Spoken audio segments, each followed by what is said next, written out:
नमस्कार। आगर कथा हेतिनो राजा दशरथ बाहा हुई निज उवास को गले और राणी अंतपुर रहीगले।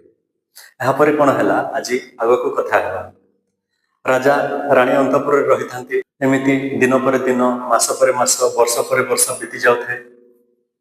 राजा राजकार्य कथा मने ना से संपूर्ण भाव में भूली जाते से जड़े राजा और तांकर मध्य कर्तव्य अच्छी राज्य को शासन करने। एमती दिन बीती जाए। बहुत वर्ष गला परे गोटे पटे राजा राज्य शासन को आसुना राजकार्य करूना। अन्य पटे कौन है राज्य रे वर्षा है ना। अनेक वर्ष धरी जिते बड़े वर्षा है ना घोर मरुड़ी देखादेला। लोक मान खावा मिलला ना। गृहपालित पशु मैंने मरीगले। चारिआडे हाहाकार देखादेला। राज्यर एपरी अवस्था देखी दिने नारद चिंता कले से जाए राजा को यही विषय कहले। यह भावी दिने से राजा उवास को गले और देखिले जे राजा राणी अंतपुर अछंती। तेणु से पाखरे रही बीणा वादन कले। तांको बीणार ध्वनि शुणी राजा जानीगले जे नारद आसी।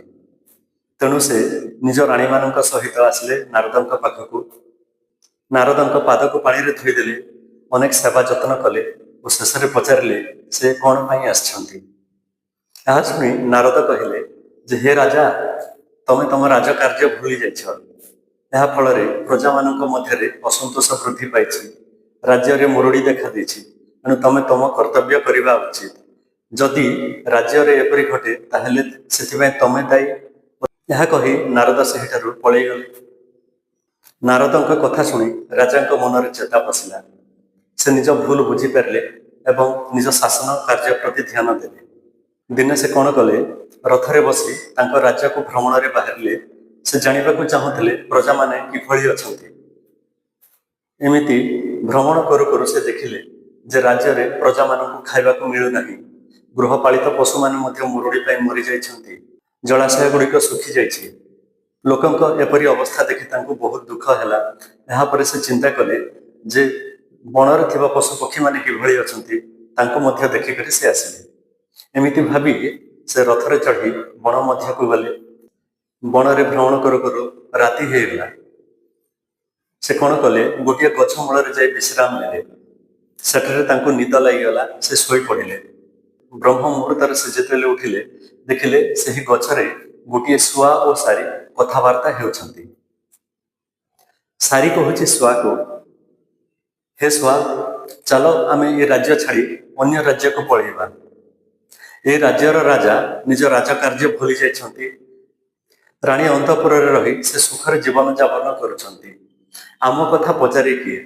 राज्य रे बहुत वर्ष है मरुड़ी हो गलानी। राजांको पूर्वपुरुष मानक समय रे मरुड़ी कौन कहीं जानी नथिले। केवल समस्ते शुणिथिले। किंतु आज एपरी अवस्था है जे आमे निजे मरुड़ी कौन अनुभव करुछु। खाइबाकु मिलु नाही। फलर कथा तो छाड़ पीवा पानी टोपाए मध्य नाही। आउ एमती अधर्मी राजांकर राज्य रे रही आमर मृत्यु हो। तेणु आमे राज्य छाड़ी चल पळेइबा। यह शुणी शुआ कहला नाई लो सारी आमे जीवानी। एठी आमे जन्म हेछु एठी आमे मरिबा। ठीक अच्छे राजा तांको राजा कार्य कथा एबे भूली जाइछंती। किंतु जेतेबेले से मने पकेबे निश्चय से आम पाई किछि करिवे। आउ आम राजा बहुत धार्मिक राजा। तेणु एपरी धार्मिक राजा को छाड़ी अन्य राज्य को आमे काहीकि जिबा। एठी जन्म हेछु एठी आमे मरिबा। शुआ एपरी कहू कहू तलक दृष्टि देला। देखिला तले राजा दशरथ बसिछंती। यह देखी शुआ डरीगला।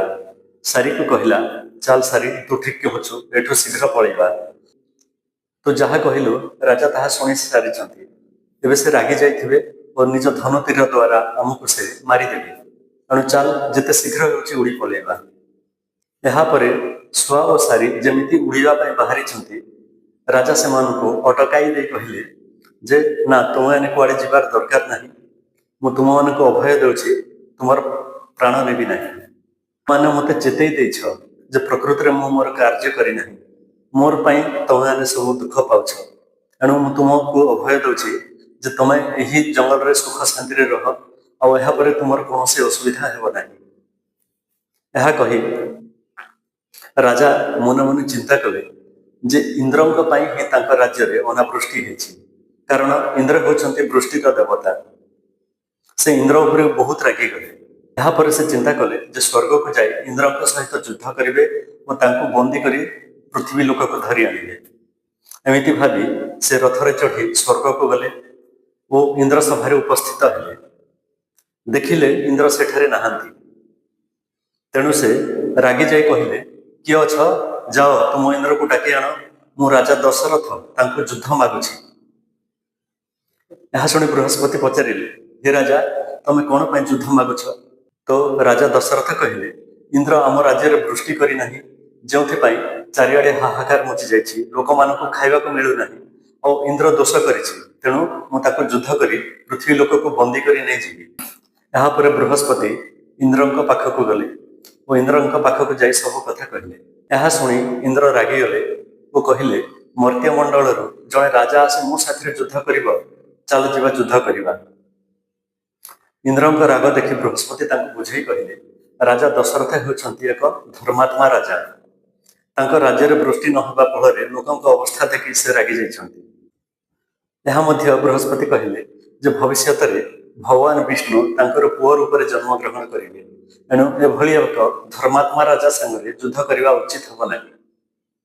ଇନ୍ଦ୍ର ବୁଝିଗଲେ। ଇନ୍ଦ୍ର ତାଙ୍କ ସଭା ମଧ୍ୟକୁ ଆସିଲେ। ଦେଖିଲେ ରାଜା ଦଶରଥ ରାଗରେ ତମତମ ହୋଇଯାଇଛନ୍ତି। ଇନ୍ଦ୍ର ରାଜା ଦଶରଥଙ୍କୁ କହିଲେ ଯେ ତାଙ୍କ ପାଇଁ ମରୁଡ଼ି ହୋଇନାହିଁ। ମରୁଡ଼ି ହେବାର କାରଣ ହେଉଛି ରୋହିଣୀ ନକ୍ଷତ୍ର ବୃଷ ରାଶିରେ ବର୍ତ୍ତମାନ ଶନି ଅବସ୍ଥାନ କରିଛନ୍ତି। ତାଙ୍କୁ ଯଦି ସେହି ସ୍ଥାନରୁ ରାଜା ଅନ୍ୟତ୍ରକୁ ନେଇପାରିବେ ତାହେଲେ ତାଙ୍କ ରାଜ୍ୟରେ ବୃଷ୍ଟି ହେବ। ଏକଥା ଶୁଣି ରାଜା ଭାବିଲେ ସେ ଶନିପୁରକୁ ଯିବେ ଓ ଶନିଙ୍କୁ ସେ ଅନୁରୋଧ କରିବେ ସେହି ସ୍ଥାନରୁ ଅନ୍ୟ ସ୍ଥାନକୁ ଯିବା ପାଇଁ, ଯଦ୍ୱାରା ତାଙ୍କ ରାଜ୍ୟରେ ବୃଷ୍ଟି ହେବ। ଏହାପରେ ସେ ଶନିପୁରକୁ ଯିବା ପାଇଁ ବାହାରିଲେ ଓ ପରେ କ'ଣ ହେଲା ତାହା ଆଗାମୀ ଅଧ୍ୟାୟରେ ଆମେ କଥା ହେବା। ବର୍ତ୍ତମାନ ପାଇଁ ରହୁଛି, ନମସ୍କାର।